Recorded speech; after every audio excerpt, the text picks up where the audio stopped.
Some new information on comedian Kathy Griffin. She is now apologizing after she received major backlash for posing with what is meant to be President Trump's bloodied head. The image is too disturbing. I understand how it offends people. It wasn't funny. I get it. And I beg for your forgiveness. I went too far. I made a mistake and I was wrong.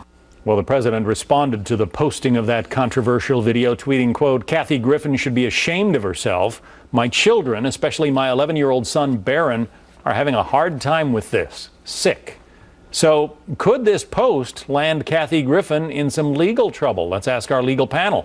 Mercedes Colwin is a criminal defense attorney and Fox News legal analyst. Brian Claypool, also a criminal defense attorney. You're not allowed to threaten the president in any way, or you get a visit, at least from the Secret Service. Mercedes, can you post what is, this, I don't know, pretty sick video showing something representing the president's head severed and get away with that? We're all pretty sick over it. I mean, many of us have seen the images. It's outrageous. It's completely beyond the realm of any common decency. But it's Kathy Griffin. She's a comedian. She didn't have an intent to incite riot. She didn't have an intent to have anyone go and murder the president. It's outrageous. She should be punished. It's not criminal, though. One of the most sacred rights we have in this country is our right and freedom of expression. It is outrageous. It's beyond the pale, but it's not something that's criminal. And given the fact that we have that right, an inalienable right to freedom of expression, it's not something that's going to land any criminal charges against her. Brian, do you see it differently? Well, John, if using bad judgment was a crime, Kathy Griffin would be behind bars right now. But unfortunately, we have a law in place that dates back to 1969. And Mercedes is right. That law looks into the mind of Kathy Griffin. Did she knowingly intend to incite violence? But my view on this is the law needs to be changed. We need a different law that calibrates with social media, with the escalation of social media and how much people rely on social media.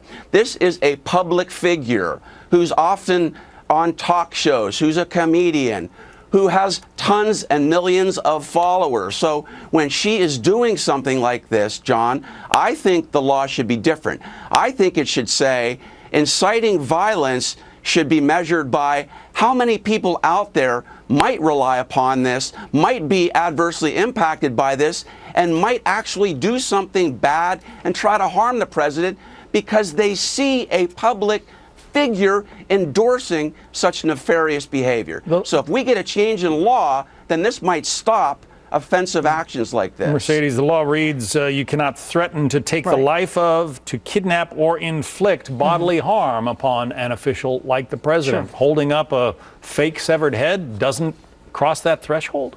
It doesn't, because exactly what Brian said, you have to look at the mens rea. We have someone, Kathy Griffin, we all know she's outrageous. We all know she goes out there and she puts herself out there.